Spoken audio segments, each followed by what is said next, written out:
Okay, so this week in the Change the Narrative group, we've been looking at the government's decision to open schools again after the COVID-19, certain age groups as well, so not all the children are going back. So this week we've sort of focused on the decision of whether you actually want your kids or allow your kids to go back or not, and how people personally feel about it. So it's okay with the government saying, yes, you can go back, but how do people genuinely feel about it? And is it worth the risk, or do they believe there is a risk? And if not, why? So we just thought we'd cover that point this week, because it must be on a lot of people's minds. So we'd just like to get straight into it, really. So I'd like to go to you, Sangeeta, and just get your feelings on it and how you feel. Sure, Dan. I think it's a mixed experience for people. I have friends and family who have children who are in the category of children going back to school to year one. And I noticed their reservations are, one, they don't want their children to miss out on school. It's a very important year because it's the first year outside of reception, and they are learning to engage and do homework and have it be learning as opposed to play. And the mixed feelings that I've heard is that the comparison of the children at that age, first, year one, compared to their siblings who are older and where they were at year one. They could read, they could write, and the concern of year one missing out on that, not being at the same stage as their siblings who were older were at that period. And so there's a thing of, oh, we should send them to school because then at least they will be learning and catching up in their reading and writing, etc. So there's concerns like that. And then there's other concerns like, if you've got someone who's ill in your household, how do you, justify sending your children to school knowing that they could bring back COVID into the house? The other concern I've heard is that how are year one, they're 5, 6 years old. How are they going to go back to school without the family unit when they've been in lockdown literally for some 3 months, 2 months? They've seen their mum and dad every day. They've seen their siblings every day. They're in a home environment. It's safe. Then to leave them at the school gate, I've heard parents say it's going to be like going back to nursery. It's like, the tantrums of I don't want to, and, crying and all of that, and how to deal with that. So it's interesting. And I think a lot of parents may have similar concerns.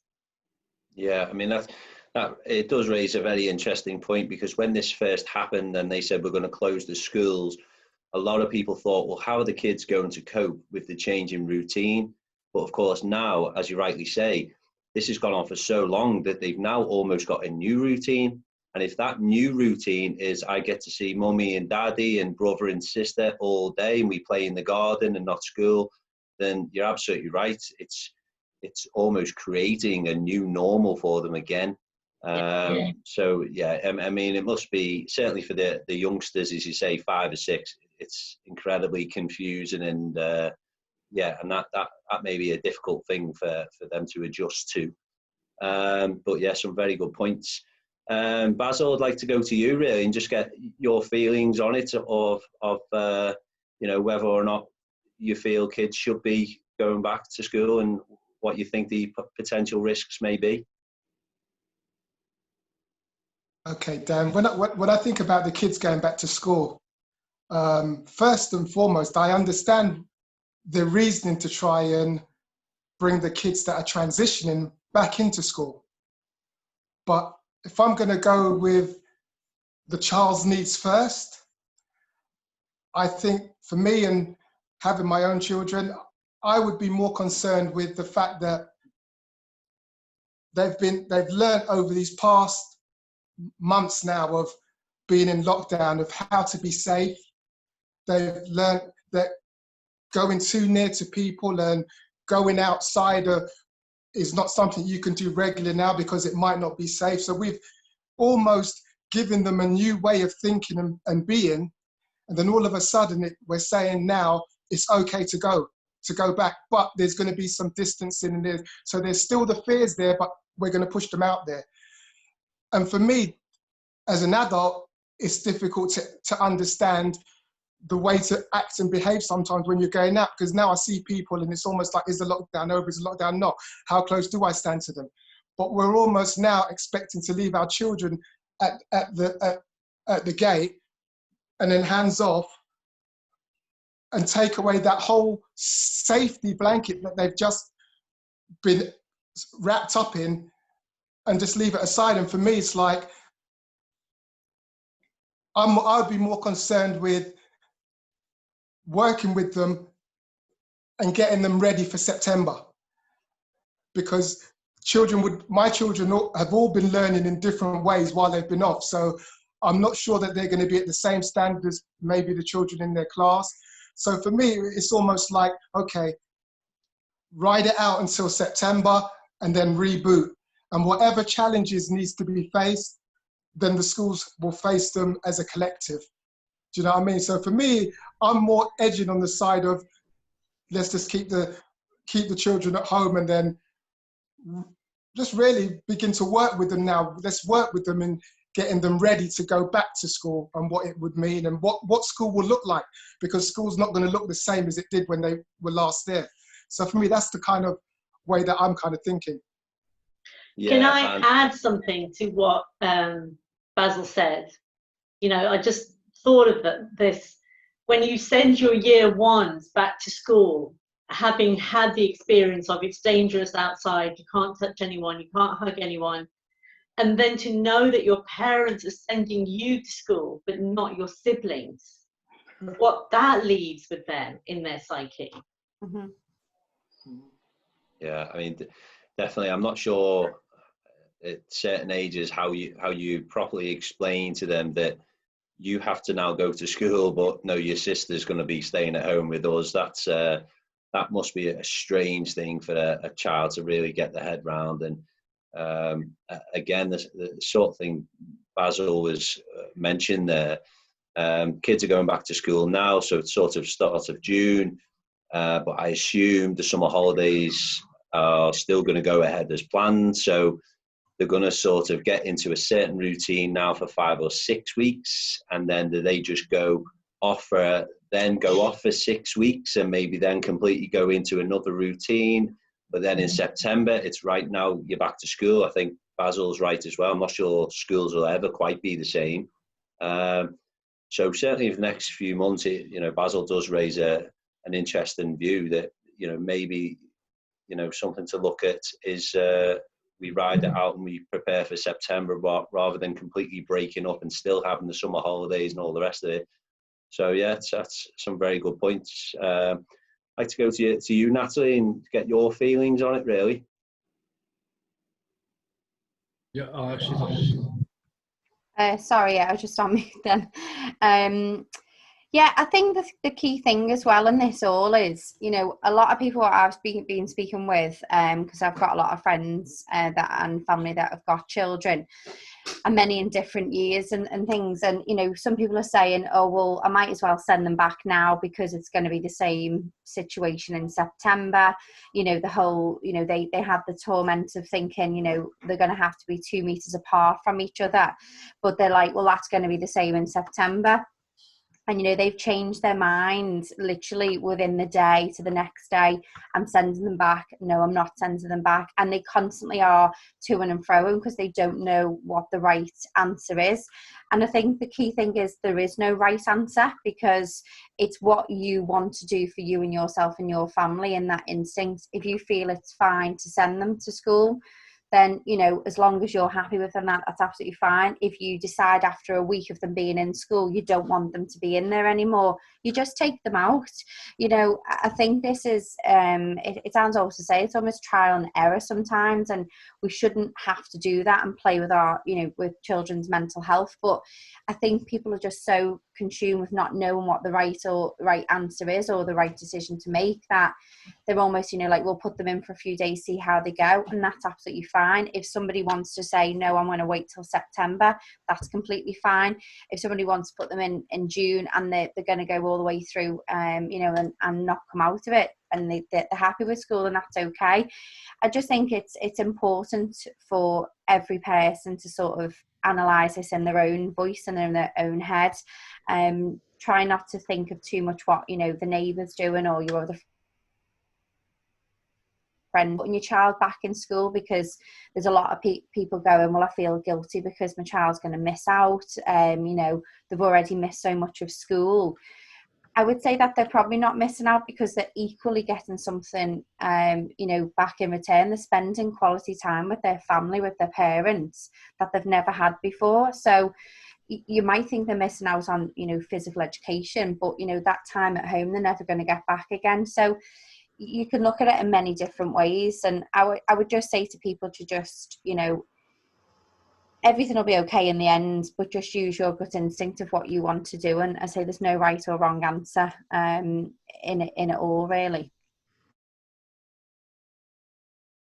Absolutely right. That one 5 or 6 year old can be completely different to another 5 or 6 year old. So just because you'll get one who can't wait to see my friends and everything else, and you'll get others who won't want to let go of the parent's hand, because of course they've been so used to this this period, really. And that goes for adults as well. You speak to some adults, can't wait to get back to work. You speak to others and they're anxious about getting back to work. So it's and that's adults, and we can at least process things in our mind a bit easier. But it's for kids, I think you're absolutely right. You've got to allow them to sort of see how they fit in. And if after a few days, if the kids are saying, "Mummy, Daddy, I'm not happy," or something else, I think you've got to listen to them. You can't, and whether your neighbours, don't worry about what your neighbours are doing. You look after you and your family.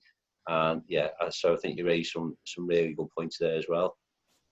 And I think, like you said, Dan, though, it's equally like, as an adult, you're going through anxiety and you're worrying. And I think a lot of parents sometimes put pressure on themselves to think, my child's not up to that other child's level, you know, when they were in school, you know, or well, they're not reading as good as them, or they're not on that higher score as them. You know, that doesn't matter. And I think you just made a good point in the sense of, you know, these children, some might be running back to school and that's okay. But I think for the parents where their children are more anxious, I don't want parents to be beating themselves up, worrying that they've done something, you know, and what could I have done to help? You know, I've had friends, you know, and family that are going through that at the moment, and they're really worrying, could they have done a little bit more for their child? Could they have done this? And the answer is no. They've been there and loved them and supported them. And, you know, as you just said, adults go through it. So what you're going through, you've got to understand that your child can go through exactly the same thing.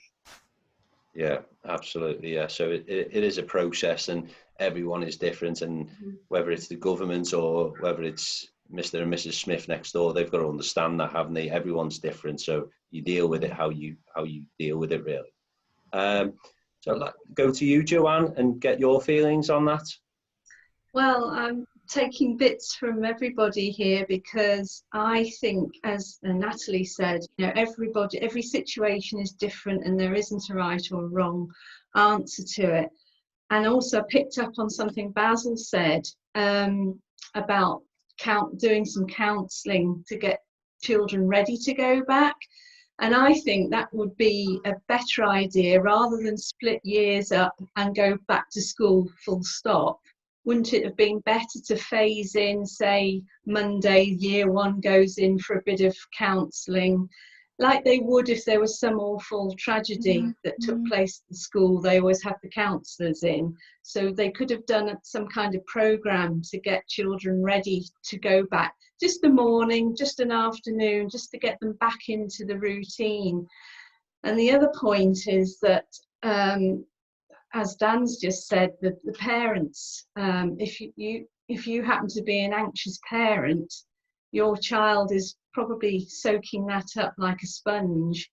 And I think it's a shame if your child is ready and wants to go back, let them see if possible, provided everything else is okay within the family. There's no illnesses that are going to affect anything. But if they say, yeah, I'd quite like to go back to school, don't let your own anxiety smother the child's enthusiasm to go back. Just see how it goes, and if it doesn't work out, then, as Natalie said, you can take them back out again. But I think the only thing about delaying everything till September, it's kind of September's over there at the moment, but it'll come round and it'll be a bigger barrier possibly. Yeah. And it's kind of pushing the inevitable further out. So I think a more gradual approach would have been preferable, just to see how things went.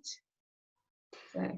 Yeah, and I think as well with all kids. So, for instance, if you have a child who's autistic, like I do in my family, that child who is nearly 6 doesn't have the ability to actually say to his mum or dad whether he wants to go to school or not. Mm-hmm. He doesn't talk, and so again, you can get children who have conditions, which means they can't communicate really how they feel. So then you really do just have to gauge, I suppose, how they get on, because they can't verbally tell you they don't want to go to school or I can't wait to go to school. So again, that must really raise anxiety in parents whose kids have special needs, really. So again, I'm hearing a lot of things about that, and I think you're right as well. Kids are sponges, of course, and they'll pick up on the anxieties of their parents. If your parents are nervous, you start thinking, well, if my dad's nervous and my mum's nervous and they're the best people in the world, then that'll definitely, that can rub onto you, really. But again, some really good points. Finally, on to you, Roger, just to get your thoughts. Well, actually, I was going to ask a question. In normal days, when do they break up for school for the summer holiday in this country? Is it the end of May, June? I'm not too sure. As far as I knew, it was sort of mid to end July, wasn't it? And then I know you're off the whole way through August, and then sort of the first week in September, you go back. So it's mid-July in this country. So I think I probably will go. Well, in my opinion, I mean, obviously, you all have valid points, obviously, in terms of the psychology, how you affect the children, and if they are of different age in the same family, then one go to school, one doesn't. So that obviously is going to create some problems. So I think maybe I will go with Joanna on that one. Is that I think. Some counseling would have been probably a very good idea to prepare them, because since we don't live in a normal situation and a lot of adults are stressed out with it, and I'm sure we all have our anxiety, even in this group, I would imagine, because it's not a normal situation for us either. So I think counseling to prepare them to go back, because as we discovered in school, or in education, generally they teach about topic, they teach about skills for the industry you can learn to go in and that kind of thing. But there is nothing regarding self-development, and as we can see here, is they're not taking it into account. They're not taking into account how people are reacting up here. Yes, that makes sense. So yeah. If it's going to be difficult for adults, it's going to be even more difficult for children. Because children are copying their parents in most of the time, I would imagine. So maybe maybe a counseling thing, and even not just for now up to when they go back to school. I think it should be a bit longer, because it's going to be a long process to go back to school, and there is no guarantee there won't be any resurgence in the pandemic, that there won't be no more new cases. So since there is that as well, can you imagine if they have to close again? And that's going to be even harder. So I think there need to be some kind of coaching, counseling, whatever we want, psychologists, and looking after those children and even adults, because some of them took their lives, unfortunately, because of it. And now, do you think, in terms of the sort of coaching side, and do you think that it's professionals who need to, or are you talking about parents and teachers being that sort of doing that role, coaching, and or do you think schools, I don't want to go too far off, but do you think schools should bring people in, professionals, to help with that sort of thing? Yeah, personally, I do think there should be some kind of professional people going into schools, because we're not living in a more it's just not normal what's happening. Mm-hmm. And so if we find it difficult ourselves, but luckily we all part of the International Coaching Academy, and then that's probably helping us to go through that, because we know we can coach other people, but we also can coach ourselves through that. But a lot of people don't have that opportunity. Yeah. And a lot of people probably won't even understand that it's something that's necessary. And in my opinion, it is to have some kind of professional in schools. But I know Basil raised his hand earlier. He wants to say something. Yeah. What I was going to add is that the one profound thing with coaching is you can help people deal with limiting beliefs. You can help people outgrow the obstacles that they're facing. You can help people deal with setbacks and how to have the right perspective. And for me, in this time now, I got my new catchphrase is, if every child matters, every child needs a coach.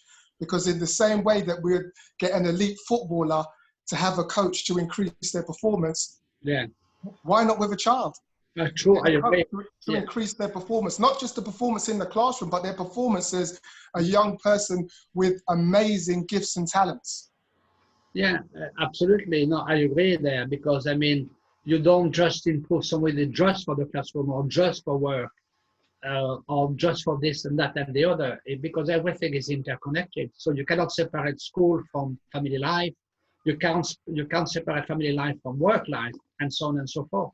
So I think it's a whole package, really. We can't dissociate one from the other. And so I think, you're right, Basil, and I think there is need to be more work done, not just for the pandemic, but in the future, with professionals in school and coaches as well, to help them to go over their own limited belief. So I think that's definitely in the system. Yeah, absolutely, because I think parents and teachers have they're under enough pressure as it is.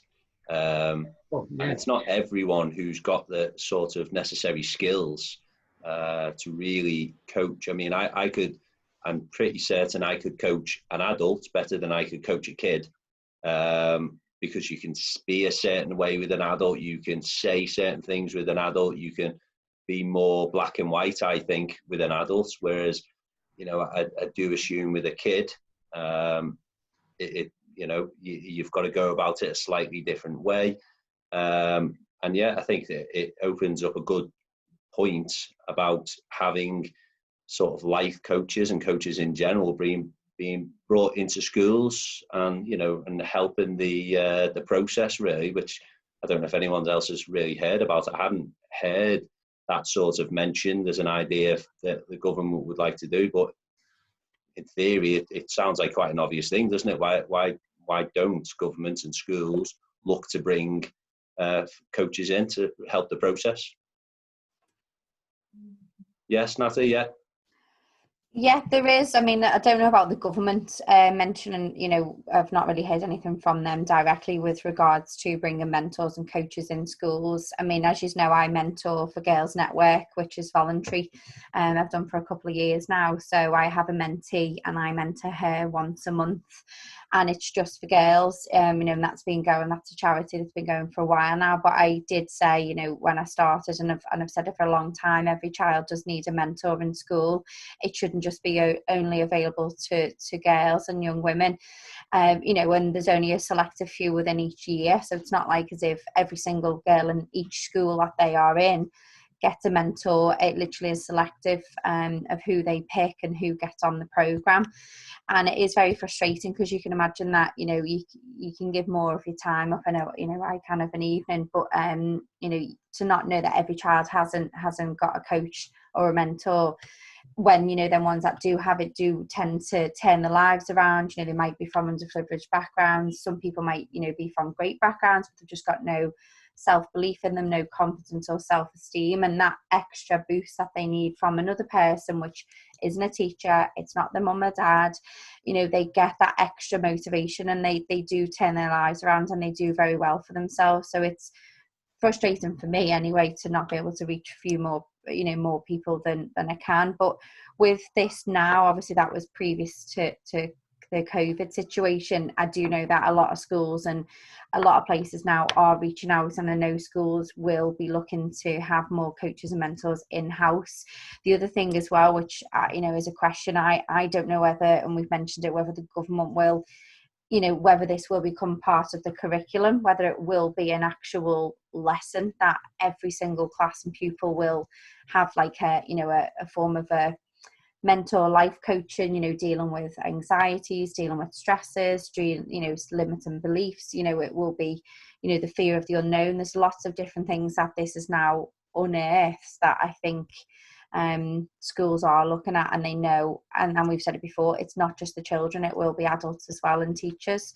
So I mean, I've not seen anything, as I say, in government and on what they plan to do, but I would imagine that it's something that within the future, you know, will it change the world of education? Who knows?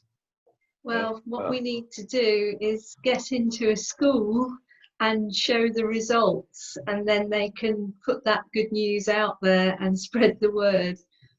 I think there's another point as well, Dan. There are organisations, you know, I've worked in the past for organisations and do currently, not under lockdown obviously, that do run programs that coach young people, teenagers, etc. Problem is that those are not available right now because it is done in a group setting, and because of social distancing, because of lockdown, those organizations cannot run such programs. So then the solution is, you know, for one person to, or several people to go into schools, into classrooms, to work with parents, to work with teachers, to work with students, to offer that support. Yeah, I mean, I think it's the whole thing does raise, doesn't it? I mean, before this, I wouldn't have really thought about sort of mental well-being for children and things like that, because I think the majority wouldn't. But this whole thing has raised the need for. I think, yeah, there's just going to be a need for more coaching, more positivity, things like that. I've seen some fantastic people online doing things to just to inspire people at the moment and try and lift spirits and things like that. And sometimes it's easy to forget that, you know, a 5-year-old who might seem a happy boy or girl, you know, they still always need a bit of a boost now and again, and especially when there's things like this that disrupt their pattern. So yeah, it's a great thing, and if it turns out that more coaches and more mentors, things are brought in the future, so after COVID and everything else, but going forward, if more brought in professionally, then I think that'd be great for the industry, really. And it's not just coaches, you know, it's like Natalie said earlier, it's counsellors, it's therapists, it's art therapies, music therapies, anything that's going to have children engage and rediscover who they are and their voice and their dreams, you know, because there's a lot of children who, you know, if you've got 4 children, how much attention can you give to 4 children as 2 parents? Or if you're working, you know, if you're a key worker and you've been going to work during this this period, what anxiety is that brought in for a child? Knowing that your mum or your dad or your grandmother is going out to work. So there's lots of issues that lots of different children will be dealing with, and it's not going to be one fixes all. Not one, you know, like a coaching isn't going to fix everything, no. And counselling isn't going to fix everything. It's just really knowing what the child needs, or what the parent needs, or what the school needs to support all their children. Yeah, absolutely. Before we sort of finish on that, is there any other points anyone wants to raise just in conclusion to today's? No? Okay, well, yeah, I think it's been really good. I think it's certainly raised some very interesting points to me that I wasn't aware of. And yeah, I think we need to be open to the fact that if our neighbours don't want to go take their kids to school, they don't do it. And there's, I don't think in society anyway, there shouldn't be any judgment, but certainly now there should be more understanding than ever, really, that you do what is best for you and your family. And I think the majority of people will fully understand that. So, you know, there shouldn't be any pressure or anxiety on parents really to make that happen. So thanks everyone again, another great session, and we look forward to next week.